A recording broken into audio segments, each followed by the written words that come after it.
In life, there are many phrases where we feel that we are depressed, we are lonely, and when everybody is against us, and there is no one to, guide us or talk about it. So, at that moment, how should we handle it or how should we deal with it? See, this is an unfortunate condition that a whole lot of human beings are in. In their experience, in their personal experience, life is like me versus the universe.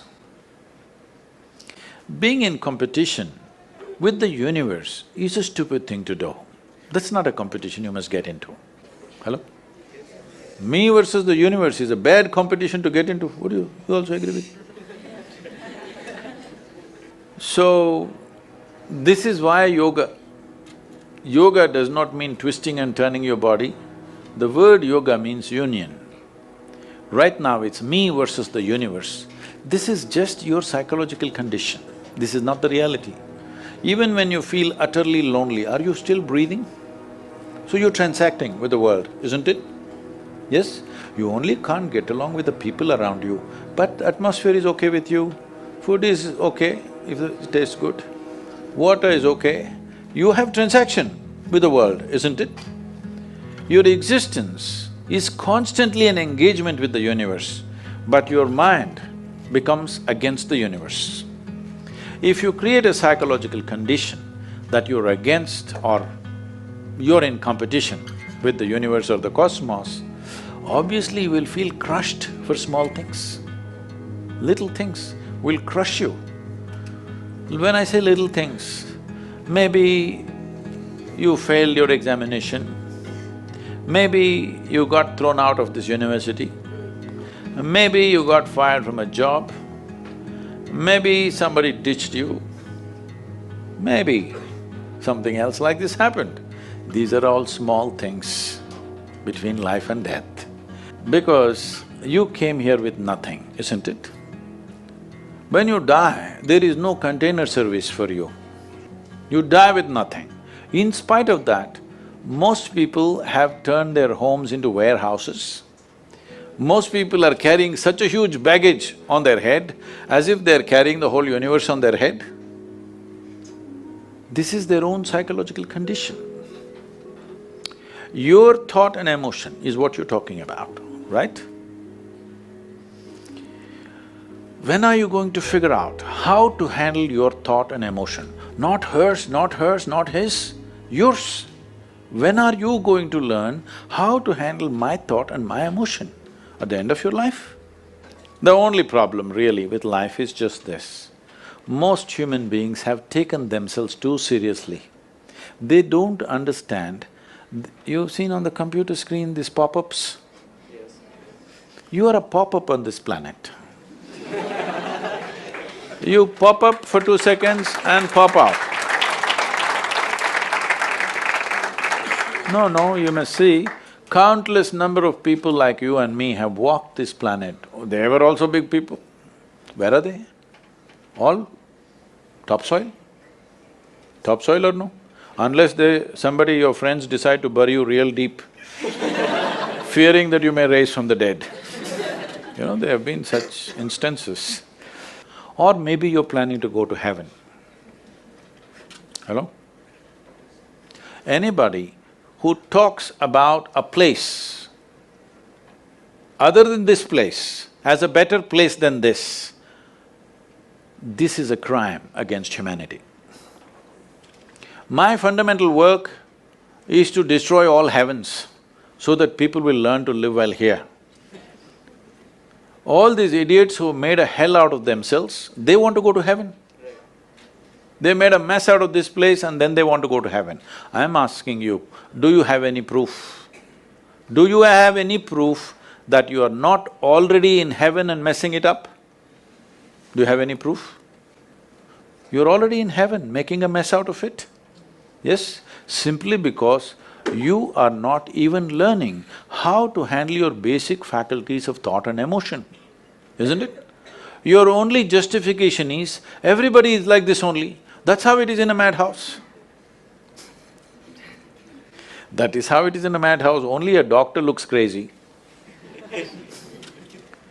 So when are you going to handle it? Slowly, at the age of 60? I'm asking. When will you learn how to handle my thought, how to handle my emotion, how to handle my body, how to handle my chemistry? When are you going to figure this? At the end of your life? Because this culture has grown, when to do spirituality means when you're 70, when you're no good for anything else. No, at the earliest possible time, whatever is most profound about you, not about heavens, about this life, everything that you need to know, you must know soonest, isn't it? Only then you will live a sensible life. You okay if I tell you a joke, you won't get offended? Because this is the most serious crowd I've ever seen in the last few years. How many of them are journalism? Most of them? Okay.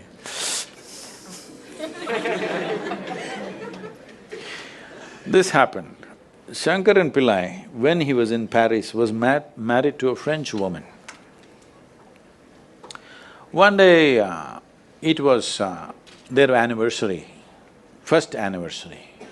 So she invited a bunch of friends and she wanted to cook something really fresh, everything fresh. So from morning, she was driving him to this market, that market, he got this fresh vegetables, fresh meat, fresh chicken, this, that, everything. Then in the evening she said, because the French have this, snail appetizer, she said, go to the beach and get some snails, fresh, and I will make some appetizer for all the friends who are coming. So Shankaran Pillai went to the beach and he was picking up all the snails and putting it in a bucket. Then he met an old friend, an Indian guy. They hit it off and they were talking about their old times. He just forgot that he's married. You know, when you meet old friends, it happens. And both of them went to a bar and they had a few drinks and he just forgot. Then he realized, then the snails were just climbing out and one snail fell out of the bucket. He realized, oh my God, I'm supposed to take these snails, my wife, French wife, she's waiting. So he said, I need to go, and he went. By then it was already very late. He went, he knew it's not going to be pleasant. So he came near the house and spilled all the snails on the ground, threw away the bucket and went and knocked on the door. The French fury came. He turned back and said, come on you guys, we're almost there, come on, let's go.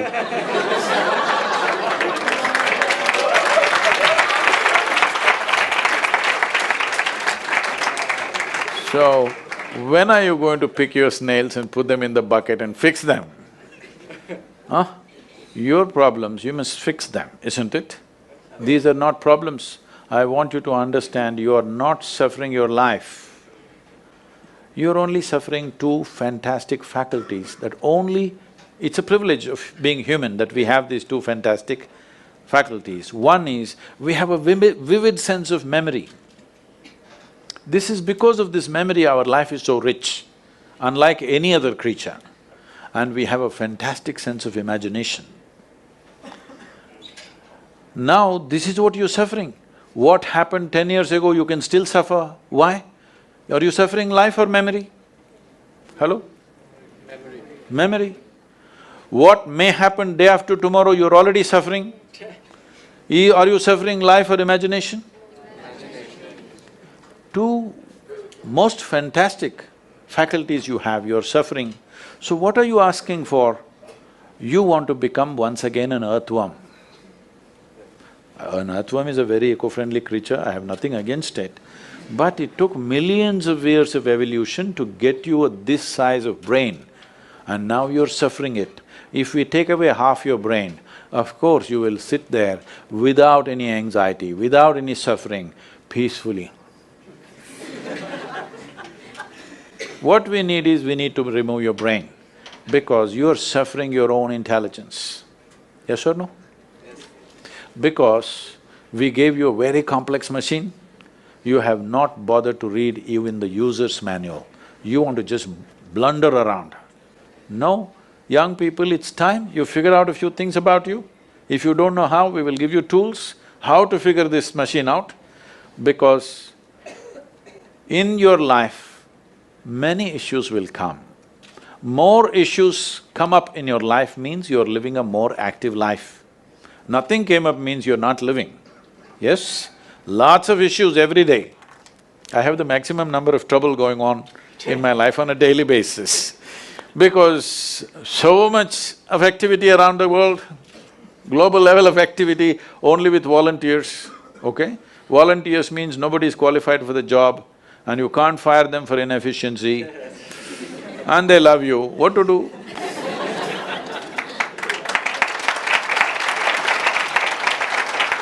This one thing you must fix, that is, in your life, you are not the issue, okay? Whatever the issue, we'll do our best, but this should not be the issue.